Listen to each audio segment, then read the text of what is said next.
Here we go, Brownies. Here we go. Here we go, Brownies. Here we go. Yeah, this for my dogs from the east to the west side. You rockin' brown and orange with me, baby. Let's ride. Represent the land, let them know. Tell them, here we go, Brownies. Here we go. Yeah, here we go.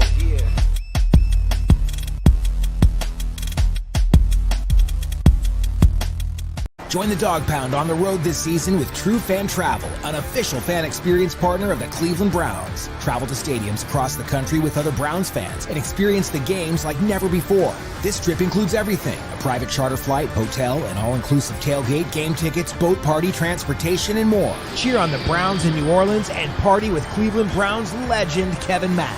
Visit TrueFanTravel.com today and reserve your ultimate Browns travel package. Welcome back, everybody, to another episode of the Here We Go Brownies podcast. I'm Allie Heislong, coming at you live from Pensacola, Florida. Joined with me, as always, out in beautiful Cleveland, Ohio, we've got Dustin. Dustin, how you living? How's it going? Yeah, well, actually, tonight we're live from Beechwood, Ohio, at City Barbecue. That's right, City Barbecue, 6 Northeast Ohio locations. And I mean, who doesn't love amazing barbecue? Here's the really cool thing. This Saturday, 10 or 11 to 1, they're going to have for 2 hours. You can try their special holiday food at any of their locations for free. Come in and sample it. But with that said, they have 20% off their sales to any group. Like if you are a company or something and you want to do that. But they also have their party packs. Those can feed 4 to 6, all the way up to 20 to 24. But 6 Northeast Ohio locations. I'm excited to try some amazing barbecue when the show's over tonight. And our great friend Ray Showdog Frisbee has his Corvette down here in the parking lot opened up and displaying that for all the great folks here in Cleveland to come down and see as they have barbecue and enjoy the show. There you go. There you have it. Looks pretty good. Looks tasty. It is. I know you're a big fan of barbecue, and you would be loving this. I'd be all over it. How you feeling after you've had a victory week? You know, it's nice coming off of a win. We haven't had too much of that this season. I feel the energy's still up. There's still a lot on social media, on a national scale, national media talking about this Browns team and how technically there's still a path, but just, new optimism, surrounding this team. How are you feeling?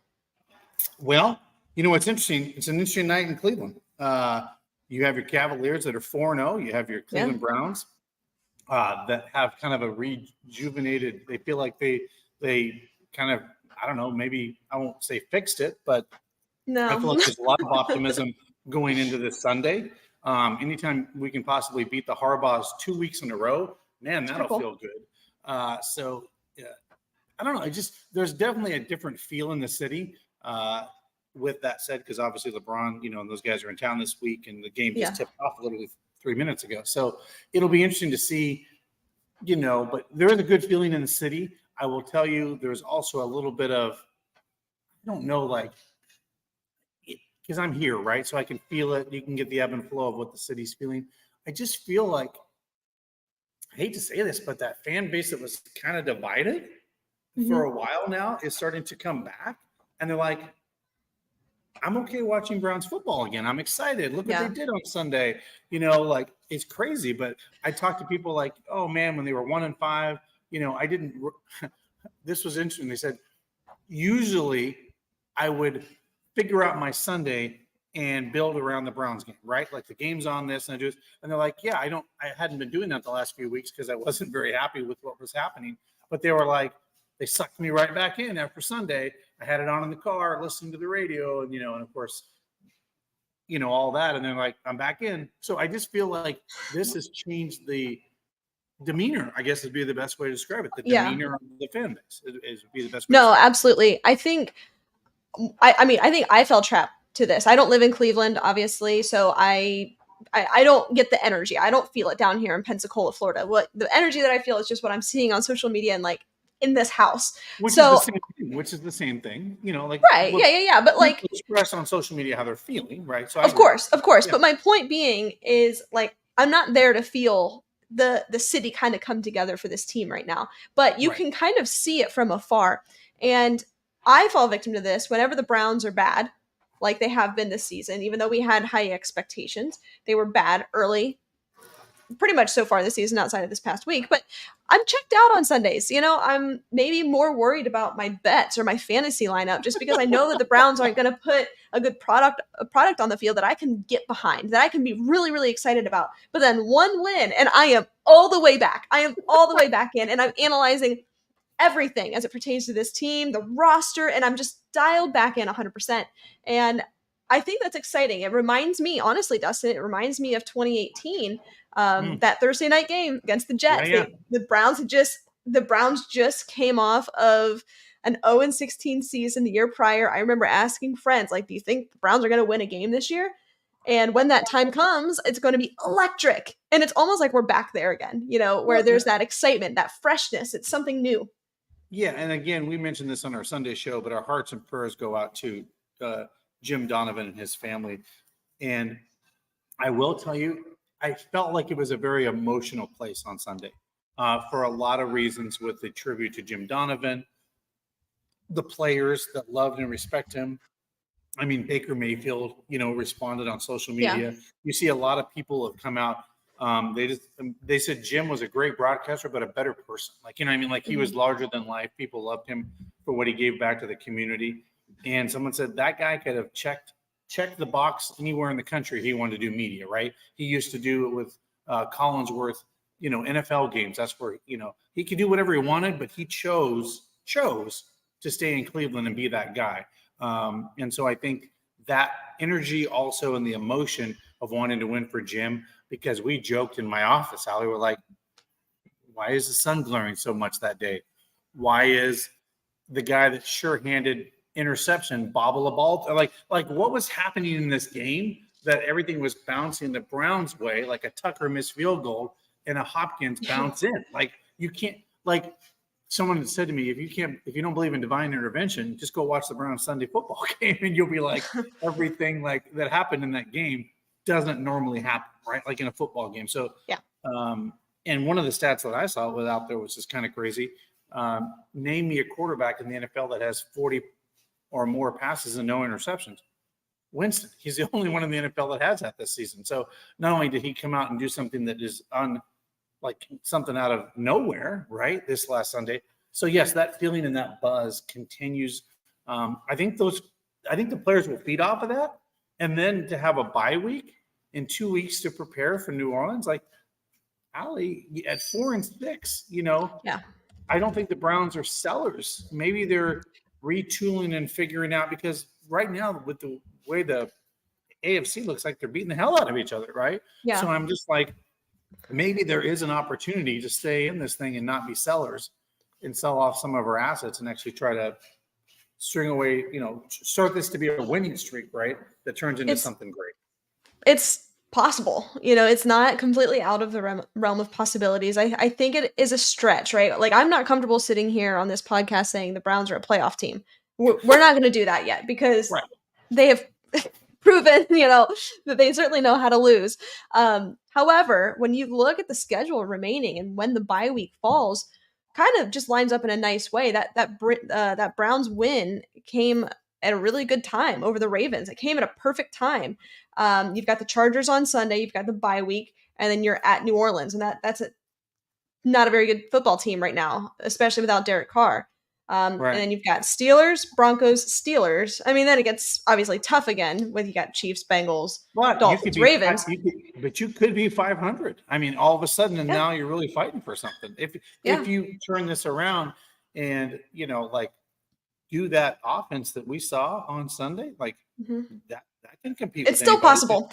It's still possible. This team has shown the past few years, as we know, that they tend to play up to their opponent, but they also tend to play down to their opponent. And with that, they can beat anybody in the National Football League, and they can lose to anybody in the National Football League. And I think, being able to string together a few wins here, if they can get a win against the Chargers and then go into the bye week, we are having entirely different conversations. The tone in which we do this podcast is entirely different. Yeah. It's possible. With Jameis Winston, you're going to win some football games. It's gonna be fun to watch. Now, again, I'm not on here saying that this is a playoff team to get your hopes up that the Browns are going to go win the Super Bowl.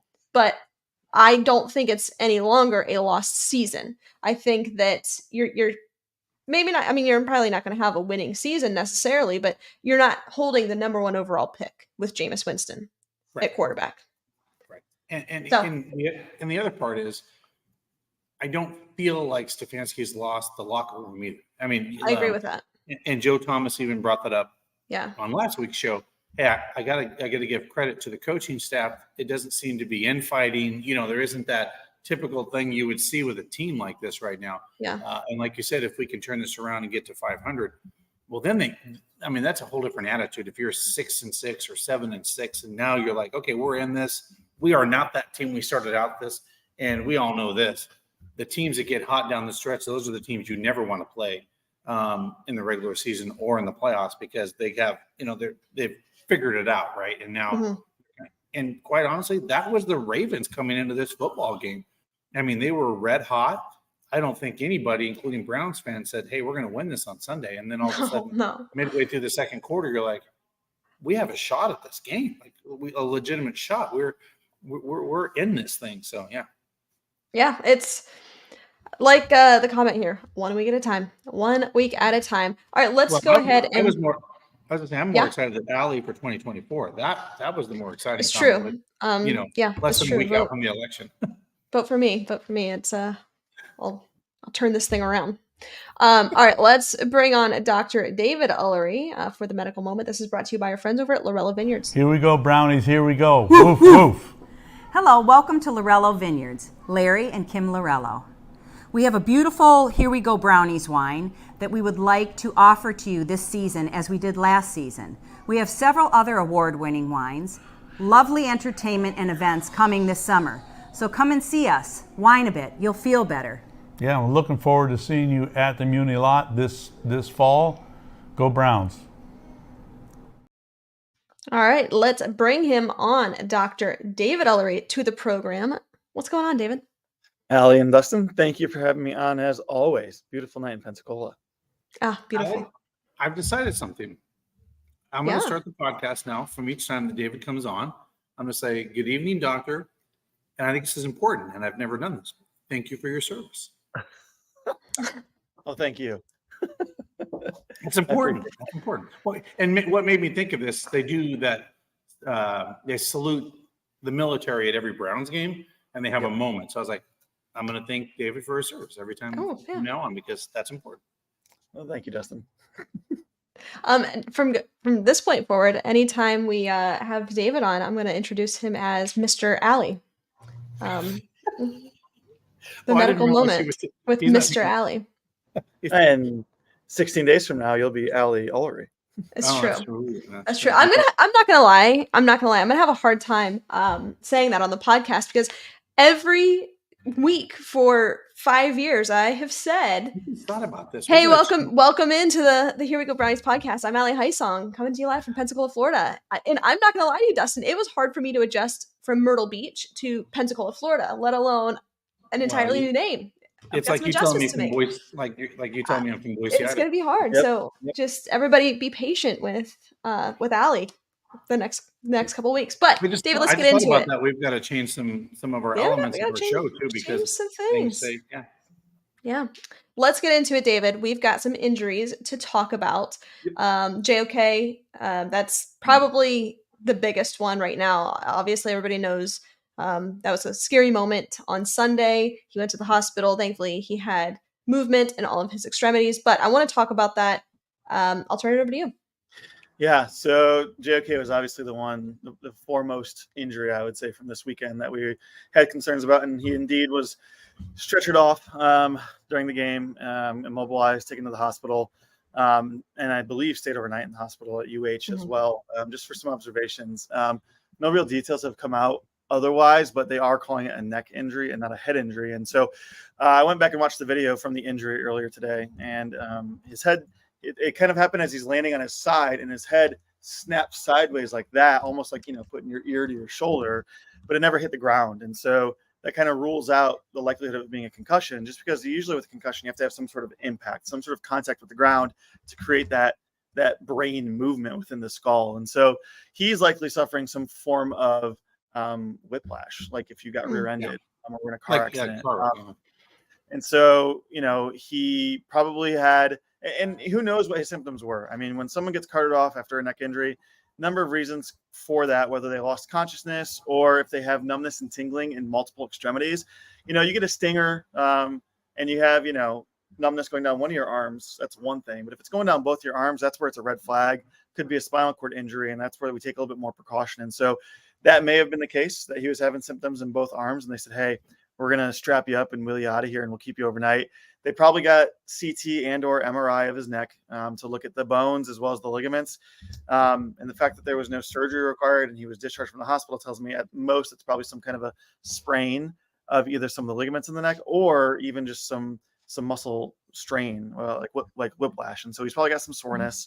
And they're just, taking every precaution in terms of his recovery, because that's something you don't want to rush. Because, if you have a sore, stiff neck and you're out there playing football, you're going to be guarding, holding yourself in a weird position. It can lead to further injury. But it does not sound like this is a serious or long-term problem for JOK, fortunately.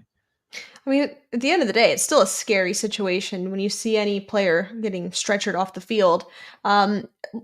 I know it's hard to tell because, it's not like it's a broken bone or anything, but, what do you think his timetable will be for his return? It's a great question. It's hard to know for sure, just because, like I said earlier, they didn't tell us what the injury is necessarily. Right. But I mean, it doesn't sound like he's in a hard collar or anything, any sort of Okay. more rigid immobilization. So I'd anticipate, there's a good chance we see him back as soon as next week. Okay.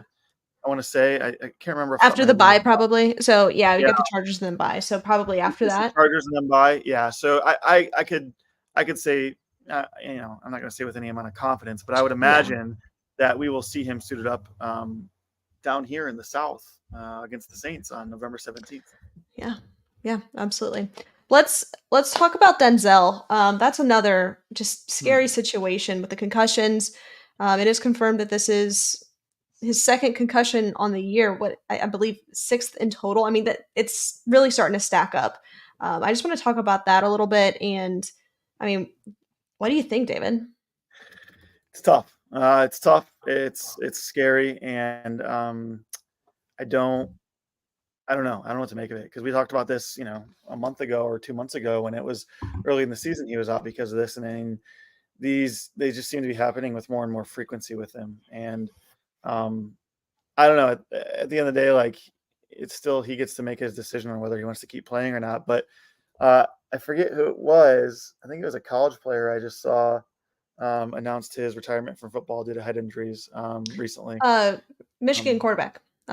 Michigan his name, but yes, Tuttle. He yes. just announced his retirement from football after sustaining his 3rd or 4th concussion. I mean, obviously different scenarios. One's in the NFL, one's in college still, but they're still football players and they're still humans. And so he is day to day. He's probably obviously not cleared the protocol yet. Remains to be seen if he will be ready for Sunday or not. Gosh, I mean, every time we talk about this, I feel it gets a little bit more somber, just because at some point, I think at some point that decision should be made.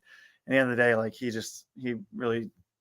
I'm not going to make a decision for him. I mean, he thinks Of course. he should think about like his future and just kind of all the implications of this. Because I mean, he's missing as many games as he's playing at this point because of these injuries. And I mean, just to think about the future for the person that he is, it's a really scary thought. I know we talked about the Guardian Caps prior, and you mentioned that there isn't a ton of evidence necessarily that they prevent concussions, but certainly they aren't hurting. Right. I mean, what do you make of it that potentially he could wear one of those? And like Tua said that he's not going to wear it due to personal reasons. Like, what do you make of these injury prone or concussion prone players opting out of potentially wearing a Guardian cap? I think it's stupid. I mean, it's a $50 instrument that, maybe it looks dumb, or it may not look cool.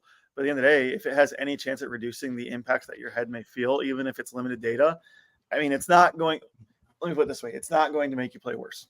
It's not going to make you a worse athlete on the field. You're not going to be slower. You're not going to throw the ball with less accuracy. And so if I am a concussion prone athlete and there's any shred of evidence that this may help prolong my career and preserve my brain, I'm wearing it. I think there's no questions asked. You see JOK out there wearing it. You see other guys wearing it a lot. Yeah. I mean, from afar, you can't even tell they're wearing it. I mean, the only time you ever notice it is when we got kind of the sideline or on-field views. And again, there's plenty of players out there who care about the way they look just as much as how they play and perform. And so I understand it is a personal decision, and maybe it looks hokey or looks kind of funny, but again, if it's me and it's my brain, if there's a way to maybe at least even by 1 or 2% reduce the odds of me getting a concussion, I'm taking those. And David, you bring up a really good point. Like, it's just stupid, right? Like, I mean, I think that was a very candid comment, and I appreciate that. But Allie, we have talked to former Browns athletes, Bernie, I know Ernest Byner, some of these guys that have got long-term CTE issues because of the multiple concussions they took. I mean, you just need to look back into the NFL prior to, it being such a sensitive topic and being more with the blue tint, that wasn't there 15, 20 years ago.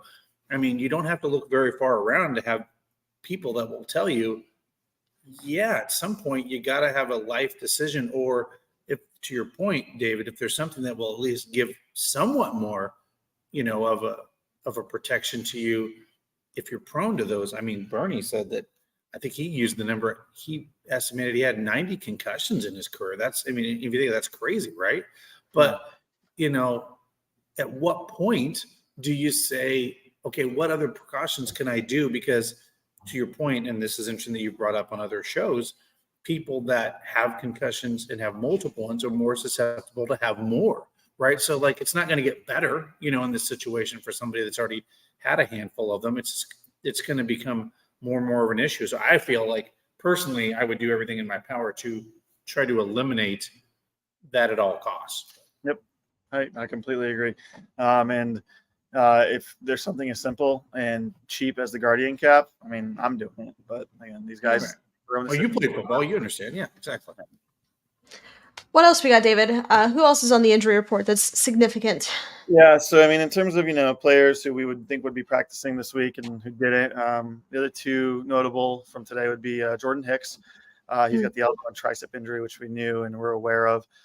So we'll see ultimately what that turns out to be and if he's going to be going this week or not. And then Joel Bitonio, he did not practice, listed with a foot injury, and he has a history of a foot injury. I mean, back in, I think 2016 or 17, he had a Liz Frank injury and had to have surgery for it. And so I don't know if this is related, if this is sort of a downstream sequelae or kind of different outcome, whether it's arthritis or a sprain, or if this is totally unrelated. Again, we don't get those kinds of details, but he was just limited practice today. I mean, I will say he played 100% of the snaps on Sunday against the Ravens. So I would anticipate we will see him on Sunday as well against the Chargers and get him through until the bye week. And then that'll give him to rest up and get healthy. So I anticipate it's just kind of out of precaution, give him some rest, but just something to keep an eye on for sure. Yeah. We've got questions there. I think some of these, the bye week is really coming at a good time. I know it feels like every season we say that, but the bye week is just coming at a good time because the Browns have been plagued by injuries. But I mean, truly, David, at the bye, or after the Chargers game rather, so you have essentially 2 weeks. What kind of rehabilitation do you expect to see for a lot of these players, especially with the soft tissue injuries? Yeah. So, I mean, I know that you popped up that question about Ford. Mm-hmm. We know he had a hamstring injury and he was limited in practice today. I don't have the full injury report, but I know he was limited in practice today. Yeah. And we know that that's going to can be a lingering issue. And I wouldn't be surprised if he is not out there on Sunday, just because that's something where you give him, a good, now 3 or 4 weeks of full rest. There's a chance that when we get back going on November 17th against the Saints, that he'll be ready to roll. Fortunately, Chubb is at least looking healthy and looking pretty good. So in terms of like the rehab and the things that these guys are going to go through after Sunday, time off is a big part of it. That'll be probably the most predominant thing that most of these guys need is just rest from football activity. Now that doesn't mean they're not exercising, they're not working out, but it is low impact. It is in a pool. It is on a bike. It is stretching. It is with the trainers getting massage or ultrasound therapy. And it's going to be a lot of working to release any tight muscles to help loosen them up, warm them up, and stretch them out to help those soft tissue injuries heal, as you alluded to. So whether it's, like we said, massage, it can be things like cupping, and swimming, and ultrasound therapy with even dry needling to help muscles loosen up and release. Or, a TENS unit. I mean, you can get those, at Walmart and use them, and they work great. But these guys use those things too. And so, over the next 2 weeks, that'll likely be the big target for most of these guys. It's, getting in the ice baths, getting in the saunas, and just getting everything loosened and stretched out so that, come, 2 weeks from now, they're ready to roll into the home stretch of the season for the last 9 games. All right. We always learn more when we have Dr. David on our podcast. Anything else, Dustin, you got for him? No, David, thanks for all that information. I know our listeners love it, how you go into the details that, you don't normally get on an injury report. You can really go in there and say what they're doing. And you're right. This couldn't come at a better time, like with people like Myles Garrett that has the foot issue and those kind of things. It's just a good time for these guys to get some much needed healing so they can get into that second half of the season. Yep, you got it. Definitely. All right, David, we appreciate it. Thanks for joining. Browns. Go Browns. Thanks. Go Browns. All right, that is Dr. David Ellery, and that was the medical moment brought to you by our friends over at Lorello Vineyards. Dustin, why don't you tell our listeners about Western Reserve Distillers? Yeah, if you haven't been to Western Reserve Distillers, you got to go out there and check them out. Wonderful place every Wednesday. It's Wine Down Wednesday, half off wine, 50-cent wings, and that's right, the $12 flights of Here We Go Brownies whiskey. Who doesn't love that? Some $12 flights of our different types of whiskey out there. Plus, if you are not a whiskey person, they have obviously vodkas, rums, tequilas, all different other organic, wonderful, different liquors to try out there in Lakewood, Ohio. Great place to hang out and have. There you go. And also I want to tell you about our friends over at Stadium Mustard. If you don't have Stadium Mustard in your kitchen this season, you're doing it wrong. The iconic brand, the iconic taste, beloved from ballparks to backyards and everywhere in between. Stadium Mustard is a smooth brown mustard, rich in both taste and tradition. And by the way, it's loved by millions, so be sure to head on over to stadiummustard.com to shop now. I do want to highlight this. James brought it up and said the New York Yankees player that says he stands against cancer for Jim Donovan. I really appreciated that. I thought that was great. From obviously we don't like yes, he's from the area. We don't love the Yankees, but I thought that was really cool to see a good tribute to Jim Donovan. Well, it just goes to show you how much he is embedded in an icon. I mean, that's the best way to describe it. An icon in Northeast Ohio, and has been for 25 plus years.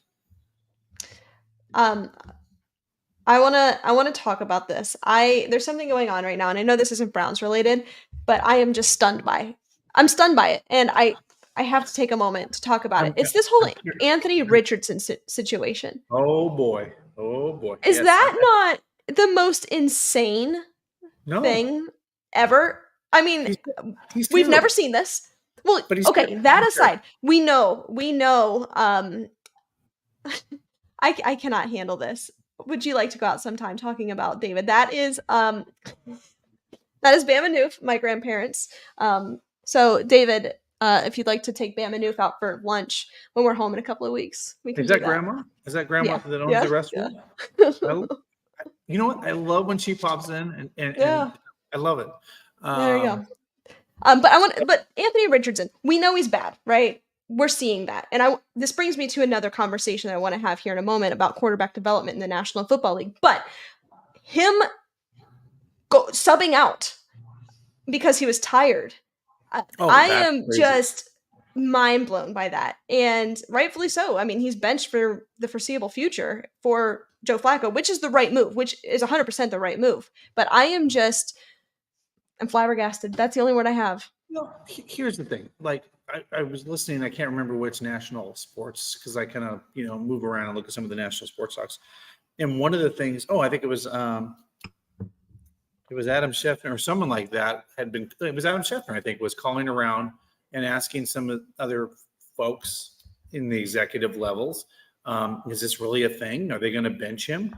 And are they going to start Joe Flacco? And they're like, and he goes, what stunned him is these executives are, yeah, of course they are. Like, it was very matter of fact. And I think he was a little shocked that these executives were like, Absolutely, they are. Mhm. And I think in a weird spot, I believe the Colts are 4-4, so they're also in a very unique spot. If they're going to try to win something this year and salvage this season, they know Joe Flacco gives them that. Of course, But yeah. but I mean, he's just not playing well. But what's really odd, what was he, the fourth pick in the draft, I believe? So you also have a guy that was picked really high that you always say you try to develop, and you go through those rough patterns. I mean, everybody knows Peyton Manning went 3-13 his first season, and he had a Yeah. rough go of it in Indianapolis, right? So to see them pull this, before even this half the season's over, Mhm. that part's startling. But what does that do for the psyche of the player, more than anything, and the mentality of his development going forward? Because quarterbacks, especially at this part of their career, it is very pertinent. They build that confidence, they build those reps, and it's like you're building that, and then you just knock it all down. So that's probably Well, where the whole I dynamic of don't this is I don't crazy. think Anthony Richardson realizes how detrimental to his career that move was.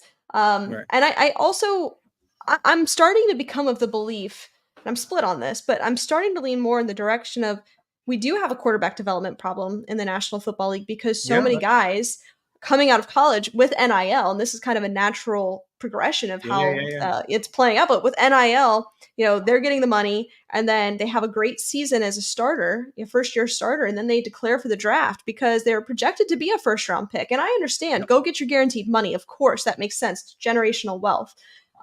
However, from a development standpoint, let's look at a lot of these guys in that same draft. The only quarterback that's starting is, well, not the only, but you have two quarterbacks that are benched. You have Bryce Young that was benched. I know he's playing this week, and then you've got Anthony Richardson benched. You've got CJ Stroud, of course, who's a very good quarterback. But these guys that are playing less than a year Yeah. or a year as a starter, they're having some development issues in the National Football League, and of course they are. They don't have the reps. So it's really a tough thing because I agree with the sense go get your money while you can because it's not always going to be there. Yeah. But sometimes that doesn't translate to immediate success most of the time. So I do want to talk about quarterback a little bit. I don't want to spend a ton of time on this, but we don't know currently what this team's going to do. We're a 2-win team. Do they need a quarterback? Yes, obviously. I think we all know Deshaun's not it. In Cleveland, they're probably going to do what they can to most likely get out of that. But Jameis, while this game was really fun, I don't think anybody really expects him to be the long-term starter for this team. Looking ahead to this draft class, Dustin, and I see a comment here. You know, currently, let's just say you're Andrew Berry. I mean, who's your favorite college quarterback right now? Well, Sanders, and some of those guys look good, but I want to just shift a little bit of this because I've heard this in the national media. So you have the Browns that are in a unique position. We don't know what's going to happen with the Deshaun Watson contract moving forward. Jameson could obviously be a bridge quarterback. That would make a lot of sense, like Joe Flacco would have been that same quarterback for us. But there has been rumblings, and I don't know if you've seen this, where you have a John Elway or type of situation where the quarterback says, you can draft me, Cleveland, but I don't want to play there. And you're put in a very odd situation. And the reason they say this is because Cleveland is where quarterbacks go to die, And so I don't know if you've seen some of this dynamic that's kind of been starting to, some of these kids may say, that's great. Well, we've only really seen that with Shedeur Sanders. Primetime's been pretty vocal on certain teams that he's going to just shut down. So that scares me, of course. But I mean, if we're just looking at play alone, and anybody can do that. We've seen it with Eli Manning, we've seen it with Elway. Like, it's not pretty. I hate that, but part of me understands at the same time. But if we're just looking at, who we would like to see in a Browns uniform if they are going to go quarterback in the first round, who do you have your eye on? I like Sanders. And the only reason I like Sanders is, when I look at quarterbacks, like, how many ways can you beat me, right? And I will say I watched the Browns game against the Ravens, and watching Lamar Jackson out there at any given moment scared the hell out of me. Like, right, I want a guy like that in an instant, if it's not open, he could turn around and beat you another way, right? I think you're seeing more of that multi-dynamic type of quarterbacks in the NFL. So if it's not Sanders, if someone like that, that's who I want to see. Someone that can be multi-dimensional and beat you with his feet or beat you with his arm, because it seems like the NFL kind of is going that way. We're seeing that with Daniels and some of the, I mean, look what happened with the Commanders on Sunday. That was crazy. I mean, they were in it till the very end, and they beat the Cowboys on a Hail Mary. I don't want a quarterback like that, right? Like Beat the Bears. Yeah, I'm sorry. What did I say? Yeah. Boys. Yeah. Oh, but beat the Bears, and so I'm like, that is what I want in a quarterback. A guy like that scares the hell out of his opponents and keeps defensive coordinators up at night. Yeah. That's who I would want if the Browns are so lucky to have somebody at that spot if they draft. Yeah, and it really depends on where they draft. There's some guys that are interesting to me. I mean, Shedeur Sanders is obviously intriguing. I think he's dynamic. He's great. He's a great quarterback. I really like Cam Ward. I think he is going to translate very well in the NFL, similar to a Jaden Daniels, Lamar Jackson type of player. And I think, similar to like what we thought Deshaun Watson was going to be. I really like Cam Ward going into this, when you're maybe the first part of this season, I'm like, oh, Quinn Ewers is going to be number one quarterback off the board. And now, like, I don't think he's a first rounder. It's so interesting to see how a season can play out right in front of you. Same with Jalen Milroe. But right now, I think Cam Ward, he's probably my favorite in this draft class. But so much can change from now until then. But that's the problem with this draft class. To me, they're also in this draft class, isn't a once in a generational type of quarterback. I agree with that. I mean, there's not that kind of like wow first round can't miss Peyton Manning or those type that in this draft. There just isn't a guy like that in the NFL or in the but there are guys that have a very high ceiling, and I think when you're just looking at talent alone, a lot of that's going to really intrigue you. But I agree, there isn't an Andrew Luck in this draft class. There's not a Peyton Manning, or even going back to like Joe Burrow. He was the consensus number one overall pick, and we knew what Cincinnati was going to do. We knew what Jacksonville was going to do. They were going to take Trevor Lawrence, but that really hasn't been the case in most draft classes. Even the Baker draft in 2018. Nobody knew who was going to be the number one overall pick until that day when it got leaked. And I thought in my opinion at that time, like, okay, Sam Darnold, he looks really good. Josh Allen looks good. Baker looks good. It all just came down to, a good fit. But I don't know. There's so many moving pieces and parts. And I also think when you have a draft class that has more than 5 above average prospects, right, so much can happen. It makes it more difficult. There's just so many guys you have to analyze. Well, and think about this. We all know this. 4 quarterbacks get drafted. One of those guys pans out and the other 3 don't. Right. So you might as well put your money on roulette and pick 4 numbers and hope one of the 4 hits, because 3 of these guys are going to probably be backups in the NFL or not be starters. And one guy's going to he's going to be that guy that rises to the top, and maybe it's a Ward, maybe it's a Sanders, but you don't know until. But going back just a little bit, that's the problem, Allie, with the National Football League, and you hit on this just a moment ago. The development of a quarterback. I think there was a lot of quarterbacks, if they were given the patience and time to sit behind a veteran and learn the game, maybe a year, what would come of their career? And I just look at some of these guys where I feel like their careers just got ruined because they got sent to the wrong team, the wrong system. I mean, let's just call it for what it is.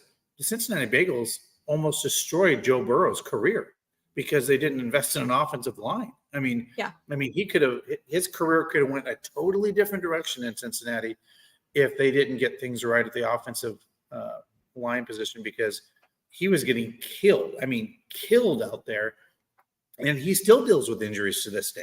Right. And I'm just saying, if you don't go to the right situation and you're thrust into a situation that is going to make you fail, I think it's a detriment to the quarterback position in the National Football League for these guys that have the potential years 2, 3, 4, and they don't start that first year maybe, and it may be, but the premise is now And even the talking heads will say, well, if he's a first rounder, he has to play. He has to play right now. Like that's kind of the consensus is that he has to. And they say, well, the only way he's going to learn is getting reps. Yeah. I don't know. I think there's an argument on both sides of this, but I think so too. And I think if you're Andrew Berry and this coaching staff stays in place, I think if you're going to go get a quarterback, actually, no, you need a quarterback coach. No matter what you do, you need to have a quarterback coach. Not having a quarterback coach, I mean, let's look at it the past few years. It's been tough. I think let's make that investment and go out and get a quarterback coach. Dustin, why don't you tell our listeners about Teresa's Pizza?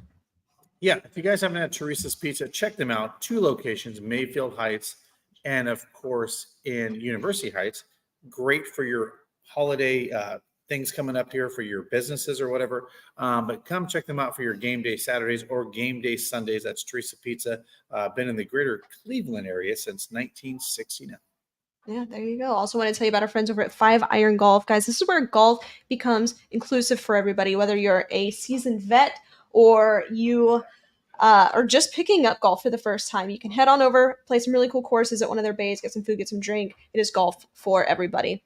And as I say, and code Brownie40 for 40% off all hourly rentals. That's our code for you guys as a thank you. That's 40% off every hourly rental any day of the week. There you go. Any day of the week. That's pretty cool. Also, Cavs are currently up in the second quarter, 48-25 over the Lakers. All right. Yeah. LeBron's not having the best homecoming right now. But we also, I mean, that's a lot of points. Hey, this is good. This is a good Cavs team. I threw a couple bucks at the over. I think the line was or the points total was. I'd like to see Allie's app. I'd like to see Allie's sports betting app because, by the way, guys, I got to spend some time on the cruise with her, and I really learned that she loves gambling. Like she gets into it, she enjoyed it. She's like, "Hey, we're going to the casino." So yeah. So I was like, Allie has a little bit of gambling an itch in her, and I was like, that's pretty funny. But I'm like, it'd be interesting to see your parlays and all the things you have in your sports app. Yeah, I'm a degenerate. I want to talk a little bit about this Cavs team. I'd love to talk about the Cavs, but this is a Browns show, so we're going to talk about the Browns. Going back to Sunday, we knew going into that game that it was going to look different offensively. We knew that there's going to be a couple of contributing factors. One, you're getting some guys back on the offensive line, that matters. You're getting Nick Chubb back, not back, but getting him more reps, that matters. You're getting an entirely new quarterback that has a different skill set. That matters. And you have a different person calling the plays. That matters. I guess my question to you is how much of it was Ken Dorsey and how much of it was Jameis Winston? Wow. I think a lot of it had to do with Winston. And I'll be completely transparent on the show. I mean, we don't like to wear brown and orange colored glasses. I saw a guy that was excited for an opportunity. He had his teammates, and I will tell you this, I felt like his teammates were bought in that he could win that game on Sunday. And I think, I mean, this sounds crazy. I don't care what the offense that Ken Dorsey threw at him. I don't think it would have mattered because I felt like he could perform at a high level, and he did. He went out there, and I felt like the offensive line played great. At times there was some, I mean, no offensive line's perfect. But, I would like to talk a little bit about this with the dynamic of what they did at the offensive line position this last Sunday. But I just felt like he had time to throw. And when he did make decisions downfield, he took a chance. But, boy, there was at least a guy in the vicinity on most of those throws that he made. And he wasn't afraid to test the defense. And you know what? He tested this secondary of the Ravens and burned them. You know what I mean? And burn them in some situations. So I don't know. I think this team, again, like I said, I felt like just like the fan base, I kind of felt like this team kind of came together as a unit and said, hey, this is what we got. We're moving forward. We can't change the past. Winston's our guy. Let's go. I don't know. It just felt like a differentness, like the players running off the field, like yelling, screaming, smiling, shock the world, baby. Like it just had a different feel to it. I mean, the whole energy seemed to change. It did. It was entirely different. And I think part of it was, the scheme. Guys are open. I I like that. I'm going to give some credit to the offensive play caller, to Kevin Stefanski. It was great seeing him actually being a coach out there, being a leader, being more of a CEO than just putting his head back or his face back in the call sheet. That was Right. good, but I think most of it is Jameis. He had a great game. I mean, just period, point blank. His ability to stand in the pocket and go through his progressions and see plays develop. Now, part of it was because he had time. I think the offensive line was better than they had been. You moved DeJuan Jones to the left tackle. You get Wyatt Teller back. That's huge. Now, he didn't play his best game. That's for sure, for certain. But still, you had an offensive line that was serviceable and average in a lot of ways, and that allowed Nick to be able to run the ball. They had a lot of success running the ball. Nick was great in pass coverage too, in pass pro. He was great to have him in there, coming off of a gruesome injury, just chipping guys and picking up blocks. It was really refreshing to see, and that all of that combined allowed for Jameis to do what he did. Now, I think when we watched that game, we probably, from the screen's perspective, thought, wow, he is throwing 3 or 4 of them could have been interceptions. That's on Jameis. But when you go back and watch it, only really one of them is considered a turnover-worthy play. The other thing is relied or were faulted off of other things, such as Elijah Moore kind of running the wrong route. And that was the Kyle Hamilton dropped interception. So it was refreshing offensively. And of course, when you have a quarterback that can complete passes, be decisive, and be consistent in his progressions, of course things are going to go well. But also a big credit to the pass catchers. David Njoku was good. Cedric Tillman was great. He was so good out there on Sunday. Elijah Moore had energy. He wasn't just out there running routes. He was actually making really impactful plays. Same with Jerry Jeudy. Even all of that without Amari Cooper, who previously was kind of the safety net in terms of the pass catchers. It's okay. Guys stepped up. The balls were good. And to see this offense, it wasn't just stale. You saw several different concepts. You had pulling guards, you had double curl routes, you had all sorts of different things that we hadn't seen so far this season. Now, the actual alignment, the actual scheme didn't look that much different than what they had been trying to do. Things just worked on Sunday. Well, and as crazy as this sounds, you also have Winston that didn't play in any live games this year. And then he comes in and throws 40 passes and has 300-yard game, similar to Flacco. Went through first team reps and then started it, against the Rams. Yeah. But he put up 300 plus yards without playing any games this season. And what I mean by that is I feel like Winston will be even more confident this Sunday because he has a game under his belt. He's seen things, and I guarantee you, Harbaugh is calling the other Harbaugh and saying, man, what were the Browns doing to you last Sunday? I'm going in there this Sunday. Give me some thoughts on what's going on in this, with these guys, because I also think this team is just playing it, and I have a question with where they put the guys at the offensive line. What do you think of what they did on Sunday there? Well, I think that they did things on Sunday that they hadn't done all season. And one of those things is picking up the blitz. Don't get me wrong, the Ravens were throwing everything at them. They were bringing the house consistently on Sunday. But the Browns offensive line, as well as throwing David Njoku and Nick Chubb in there, and even Deontay Foreman time to time, to be able to pick up those blitz packages, they did a really good job doing that. I think that DeJuan Jones was pretty good at left tackle. I don't think there wasn't a huge drop off between him and Jed. Now, there were some things you'd like to have back. There were some inconsistencies there, but overall, I think DeJuan and Jed are pretty even over there.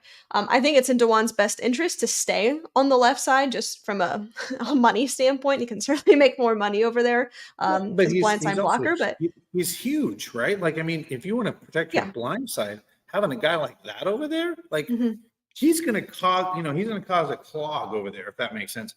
When you talk about that rush, he can kind of keep people in place and maybe give the quarterback an extra second to throw. Whereas sometimes, that defensive end can come around and blow past. I don't know. I like him over there. I like the chemistry of what they did on Sunday, because for whatever reason, that experiment, they should continue experimenting with that. because it Yeah. seems to have worked and stabilized to a point the offensive line, which we all know has been a Achilles heel for this team this entire season. Sure. Yeah, and I think just having him over there, like I said, I think he's right now him and Jed are pretty similar. However, that's at Jed's best. This is DeJuan Jones at playing left tackle for the first time in his career. Thank you. The ceiling is up. So I Right. think it's in his best interest to stay over there, moving to the left side. I like it. I don't know if it's the forever answer, if it's the long-term answer, if he's the next Joe Thomas. I'm not saying any of that, but I think he can absolutely be serviceable on the left-hand side and be more consistent than what we've seen out of Jed. Yeah. And of course, cheaper. He's cheaper also. I do want to talk about this is pre-snap penalties. A lot better on Sunday. A couple holding, but you're going to have that every game. But overall, illegal shifts kind of died down a little bit. The false starts kind of died down. It was like you're right. I mean, the energy was there. There was something different about this team. I think we all kind of know what that is. But even the offensive line, everybody just looked motivated, ready to do their job, ready to win every single snap, win their assignment, do their job. And it made a difference, clearly. For me, because I'm watching these games live, right? So I can see the sideline behavior. Like I can watch these games and I can kind of just look at what's happening in games. When I went in and started watching this game last Sunday, Allie, and remember, this is a minus Amari Cooper football team. As I watched this game, I honestly said this multiple times to people around me. I'm like, I feel I'm watching a different football team out there on the field completely than I've watched the first part of this season. It's like somebody put a new team in there and they started playing. Like it did not look like anything that I had seen all season. And it was interesting and obviously very refreshing. But it was like I had like, where did these guys come from? Because this wasn't to, distribute the ball to as many playmakers as they did to keep the Ravens defense off balance. And the things they did in this game to keep us in it, that wasn't there this year. Like, I felt like we relied too much on Amari Cooper and, those other things. And then when Njoku goes down, then they exploit our offense and know that we're going to keep, like, none of that was there. And we distributed the ball and just played a full game of special teams, defense. And, like everything was what you want to see from your football team. I think that the Browns front office has made a mistake in not investing heavier into the offensive line coming into the season. I think that was a miss. Not drafting better. I'm not even just drafting, but drafting better. Free agency. I think that there was some misses in investing in this offensive line. The writing was on the wall a few years ago, and even last year, the writing was on the wall that this is an aging offensive line room. Better talent needs to come in just as a depth thing, not even to replace the current starters, but as depth. And injuries, as we know, have just plagued this offense, this entire team. I think their creativity to move and willingness from the team and the player to move DeJuan to left tackle is a good start. But I think that there were some misses, and we're seeing it, right? And I think part of that plays a role in offensive struggles throughout the season. I mean, when you look at this offensive line, I feel like whenever you say the Browns offensive line, a lot of people remember this Browns offensive line for like 2, 3, 4 years ago, which was great. I mean, that was an elite offensive line, and it really went downhill fast. And I blame obviously coaching staff and this front office for not investing a little heavier into this offensive line. Well, and the Callahan effect. I mean that. Yeah. I mean, that's the whole idea of having a great offensive mind and offensive line coach. That these guys that are younger coach them up and get them into.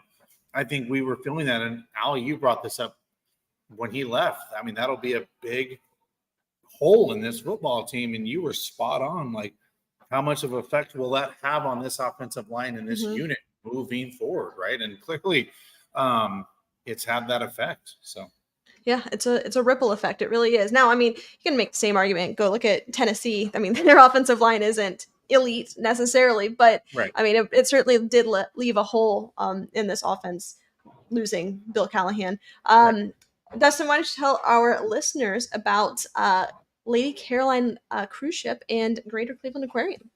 Yeah, guys, if you haven't had a chance to go to Lady Caroline or check out the Greater Cleveland Aquarium, you should do it. Lady Caroline has amazing cruises.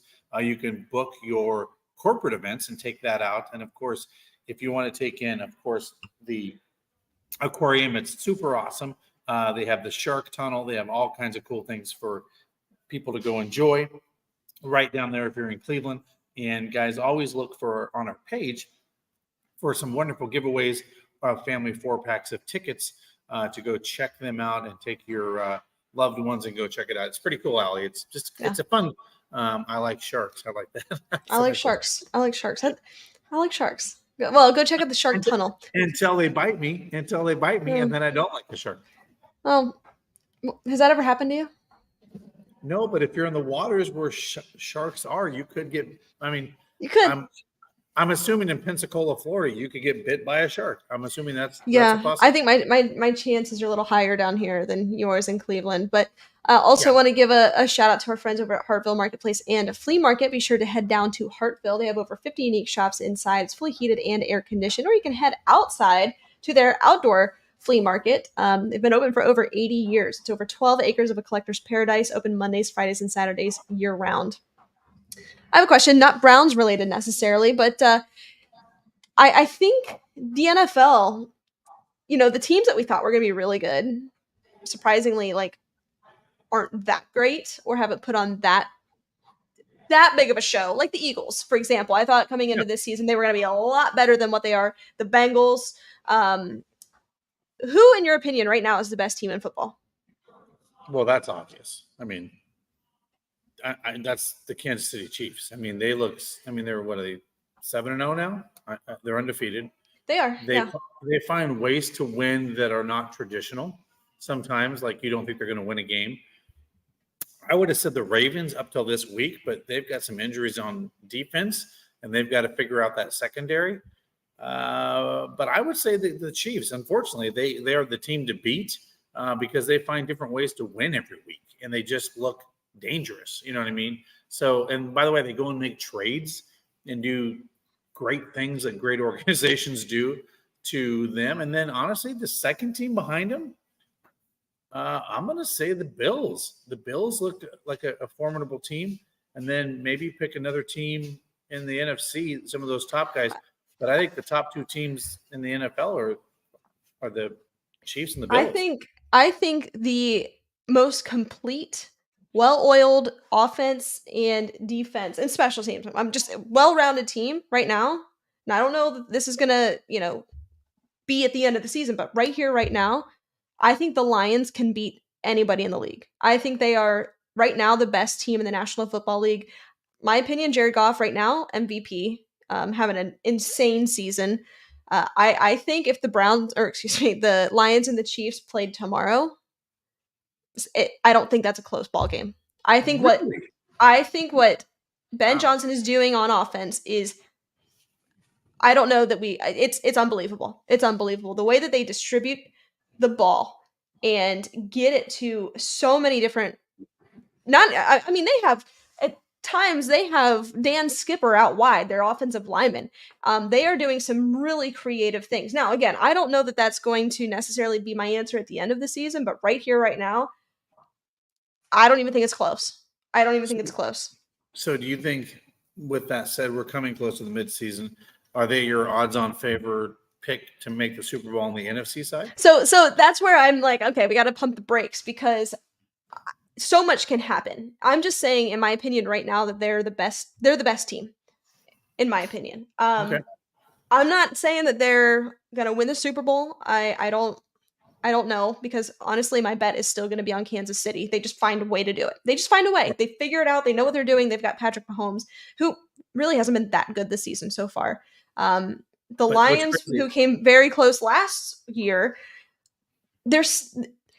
I don't mean this as a disrespect to Lions fans or the organization, but like the Browns, they're still new to winning. They have to prove that they know how to do this and go win the whole damn thing.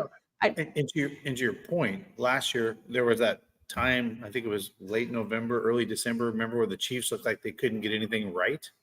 Right? Like they looked out of sync, and then all of a sudden, there they go. They fixed it, and they were off to the races. So, right. You're right. Tomorrow, the Lions 2 weeks from now could have a struggle and some bumps in the road. But yeah, exactly. I mean, my point is, I guess with the Lions, they have a big, they lost, their big time guy on defense, so that was kind of that's the only reason I was thinking that. And yes, I do think that Zadarius Smith could potentially be a candidate for a pass rush specialist for the Detroit Lions. I could see them making that trade mutually beneficial, but I don't think ultimately I don't want to see it happen because one, I think he's having a pretty decent year with the Browns. I'd like to see him stick around. But also, I don't think he fixes the problem for Detroit. Like I don't think he's the answer to replace Aiden Hutchinson because he can't. I mean, he was on track to win. Right, yeah, you can't. I mean, he was probably going to win the award. So I don't know. I don't think it fixes the problem, but maybe adds a little bit of depth. Also, want to give a shout out to our friends over at Believeland Landscaping. Oops, excuse me, that's the wrong thing. Believeland Landscaping and Pressure Washing. By the way, they do snow removal. They are Cleveland's premier landscaping and snow removal experts. They will turn your outdoor space into a breathtaking oasis. They've been serving the Northeast Ohio area for over 4 years. So be sure to give them a call this season. You can call them in the winter. You can call them in the summer. Yeah, and I say we're getting close to the end of giving away that $500 value of pressure wash for someone. So that's going to be exciting. Who doesn't want that done before you get ready for winter, get it all looking great. But yeah, it's seriously, but here's the thing with the NFL, Allie, and just on a quick note, we talk about this, about 40% of the NFL teams switch out in the playoffs every year.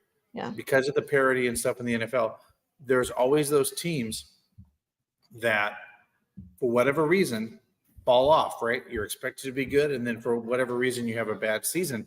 And there's that, and I put the Bengals and some of those teams in that 40% category. Like, oh well, yeah. I mean, at worst, the Bengals will be a wild card team, and then they just don't look right. I mean, for all intents and purposes, the Browns should have won that game against the Bengals. They gave us every opportunity to win that football game in Cleveland a couple Sundays ago. So they were just out of sync. And Joe Burrow doesn't seem like the same Joe Burrow.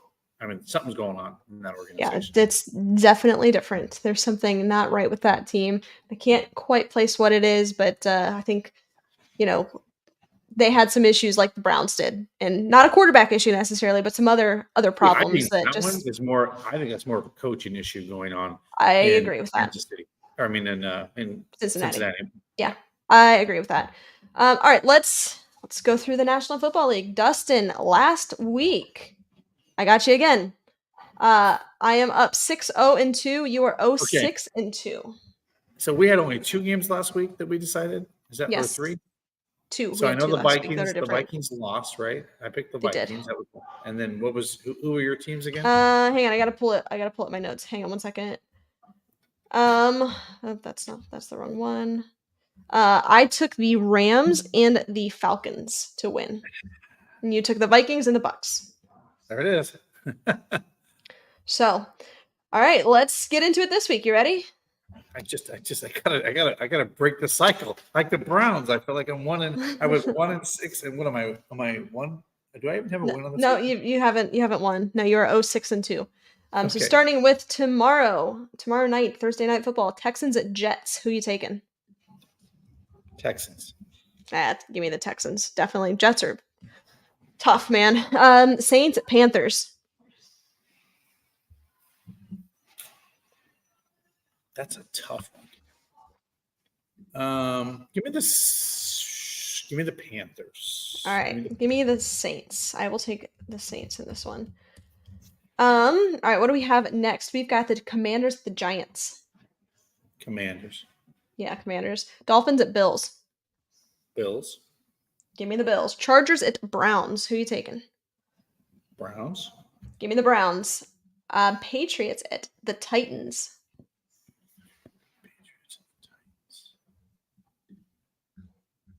Patriots. Yeah, I think the Patriots win this one. Titans, brutal. Cowboys at Falcons. Man, Cowboys are a dumpster fire. Yeah. Falcons. All right, I am going to take the Cowboys here because technically that game is in November, which means Kirktober has ended. I'm going to take the Cowboys. They need a win here. Raiders at Bengals. Bengals. Yeah, I agree with you. Broncos at Ravens. Ravens. Yep, me too. Although the Denver Broncos are playing very good football right now. They are, but I don't think that the Ravens lose 2 in a row. Bears at Cardinals. Cardinals. Oh man, Bears don't have no offense. I mean, that's the only reason. I mean, they do though. They can score points, and they have. Man, if we look, let's just do this. Last week was tough. It was a low scoring game. Commanders won 18-15. The week before that, the Bears put up 35 points. The week before that, 36 points, 24 points. So they can score. Oh gosh, I don't know. But they're trending in like an offensive. I feel like they're kind of. I'll agree with you here. I'm going to go Cardinals. Jags at Eagles. Eagles. Yeah, I think so too. Rams at Seahawks. Seahawks. Although the Bills had an impressive win up there in Seattle. Yeah, I'm gonna take the Rams here. Okay. I don't know why. Something about that just feels right to me. Lions at Packers. So where they come back to earth. Packers. I could see this. I think that the Lions are due actually for a loss. This is in Lambeau.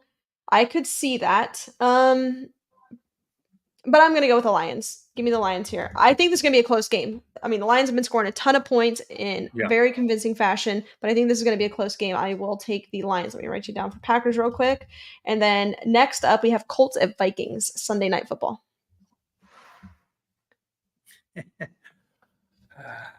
Vikings are playing good football. Mm-hmm. Joe Flacco light it up in the dome. Give me the Vikings. That's that's one of the toughest environments in the National Football League to play is in Minnesota. Give me the Vikings. All right. I am I'm gonna take the Colts. I'm gonna take the Colts in this one. This could be the week Dustin wins, folks. Maybe. She's making some risky picks. I like it. I am. Actually, you're right about that. I take it back. I'm not gonna take the Colts here. I stand by everything else I said. No. But I could see that new quarterback theory where they come in and just light it up. But I mean, Joe's played previously this season, so I'm gonna stick with the Vikings here. Bucks at Chiefs Monday night. Chiefs. Yeah, Chiefs. I want to root for Baker, but that team's got some big time injuries right now, and that's starting to show up. So. Yeah, and I mean they're down Chris Godwin, they're down Mike Evans. Chiefs are gonna win this game. All right, what else you got? Anything else to wrap up on a beautiful Wednesday evening? That is it. I'm going to enjoy some wonderful barbecue from City Barbecue here in Beechwood, Ohio. I got to tell you, it's been kind of fun checking out all the burbs. Like I feel like I've got to check out all the burbs and stuff. It's been a lot of fun. Yeah, cool. All right, well, enjoy. Come in this weekend for 2 hours. The holiday spread. Come check it out. 2 hours of free sampling of City Barbecue at any of your locations. Really cool. Awesome. So. Sounds pretty good to me. Something I'd be interested in. But on Saturday. Yeah, there you go. All right. Thanks everybody for tuning in. We appreciate you. Stay safe, stay healthy. And as always, Browns fans, go Browns.